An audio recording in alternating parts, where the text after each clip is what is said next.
Assalamualaikum warahmatullahi wabarakatuh. Baiklah, di sini kami akan membahas materi tentang Islam di Indonesia, bagian arsitektur dan kelembagaan. Sebelum itu, kami akan memperkenalkan diri. Kami mahasiswi Sistem Informasi Fakultas Sains dan Teknologi UIN STS Jambi yang bernama Gebi Julia Saputri dengan NIM 7011924 dan Amanda Dwiandi Putri dengan NIM 7011925.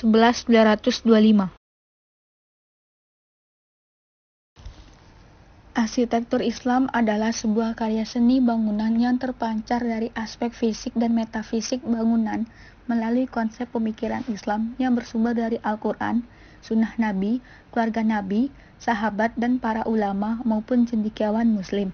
Aspek fisik di sini ialah tampak secara jelas oleh panca indera, sedangkan aspek metafisik tidak tampak secara jelas oleh panca indera.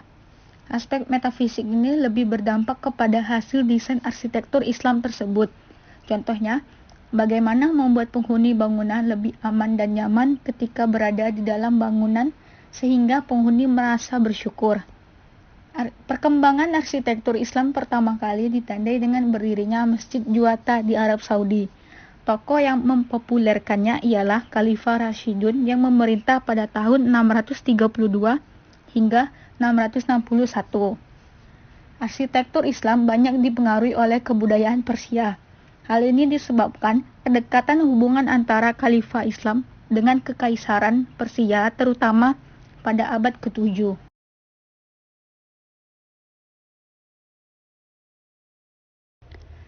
Salah satu ciri arsitektur Islam ialah arsitektur masjid. Masjid ialah tempat beribadah bagi umat Islam. Adapun ciri dan model arsitektur masjid, yang pertama, kubah. Kubah diletakkan di tempat tertinggi di atas bangunan, berbentuk bundar dan di bagian atas sedikit runcing. Yang kedua, mihrab, tempat imam memimpin sholat. Merriam-Webster mendefinisikan sebagai sebuah tempat yang menjorok di dalam ruangan di masjid yang menjadi penanda arah kiblat. Mihrab dibuat pertama kali di dalam Masjid Nabawi oleh Umar bin Abdul Aziz saat menjabat Gubernur Madinah Munawwaroh pada masa kekhalifahan Walid bin Abdul Malik dan mewarnai khazanah arsitektur masjid mulai tahun 88 Hijriah atau 708 Masehi. Yang ketiga, mimbar, tempat seorang khatib untuk menyampaikan khutbah. Mimbar sudah ada sejak zaman Rasulullah SAW. Ketika pertama kali beliau membangun masjid di Madinah, posisi mimbar lebih tinggi dari jamaah. Mimbar terletak di tepi, biasanya sebelah kanan dan menghadap arah kiblat. Yang keempat, gapura, sebuah pintu masuk.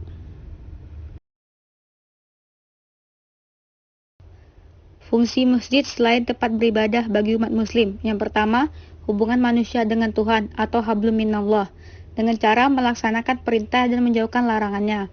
Yang kedua, hubungan manusia dengan manusia atau hablum minnanas, dengan cara sedekah, saling menasihati dalam kebaikan, menjalin silaturahmi. Yang ketiga, hubungan manusia dengan alam atau hablum minal alam, dengan cara melestarikan dan mengelola lingkungan. Salah satu contoh arsitektur masjid yang ada di Indonesia ialah Masjid Istiqlal Jakarta. Bangunan menara ini berfungsi sebagai tempat muazin mengumandangkan azan sebagai tanda waktu sholat tiba. Menara ini memiliki ketinggian 66,66 meter dengan 5 diameter. Ketinggian menara Masjid Istiqlal disebut sebagai simbol dari jumlah ayat yang terdapat dalam Al-Quran. Puncak menara masjid ini terbuat dari baja tahan karat seberat 28 ton dengan tinggi 30 meter. Kelembagaan Islam di Indonesia. Lembaga Islam adalah sistem norma yang didasarkan pada ajaran Islam yang sengaja diadakan untuk memenuhi kebutuhan umat Islam yang sangat beragam mengikuti perkembangan zaman. Perkembangan lembaga Islam di Indonesia ditandai dengan munculnya lembaga-lembaga pendidikan Islam memiliki hubungan substansial dan fungsional. Salah satu contoh kelembagaan Islam di Indonesia adalah Lembaga Pendidikan Islam di Indonesia. Lembaga pendidikan adalah tempat berlangsungnya proses pendidikan yang dilakukan dengan tujuan untuk mengubah tingkah laku individu ke arah yang lebih baik melalui interaksi dengan lingkungan sekitar. Ada 3 macam lembaga pendidikan Islam. 1. Lembaga pendidikan Islam formal atau jalur pendidikan yang terstruktur dari SD, SMP, SMA, dan universitas. 2. Lembaga pendidikan Islam non-formal atau jalur pendidikan di luar pendidikan formal. Contohnya seperti kasus bahasa, kursus mengaji. 3. Lembaga pendidikan Islam informal atau jalur pendidikan yang mengarah pada keluarga dan masyarakat.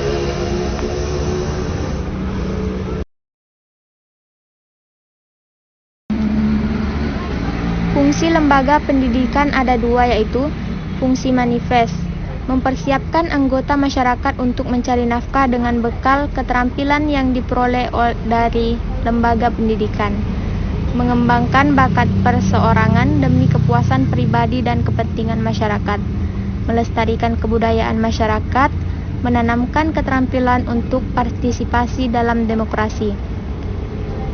Yang kedua, fungsi laten, mengurangi pengendalian orang tua, sebab yang berperan saat pengajaran dalam pendidikan di sekolah adalah guru. Mempertahankan sistem kelas sosial, sekolah diharapkan menghilangkan perbedaan status sosial peserta didik di masyarakat.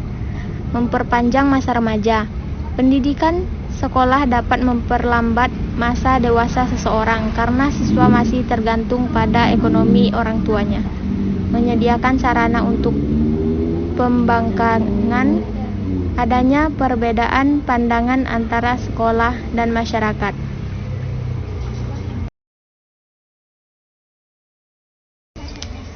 Adapun tujuan lembaga pendidikan yaitu 1. Untuk melaksanakan suatu kegiatan belajar mengajar kepada peserta didik. 2. Untuk memberikan suatu bimbingan konseling kepada peserta didik. 3. Untuk membina sebuah kerjasama yang baik antara pihak sekolah dengan orang tua dan masyarakat. Sekian penjelasan materi dari kami. Apabila ada kekurangan dan kesalahan, kami mohon maaf. Wassalamualaikum warahmatullahi wabarakatuh.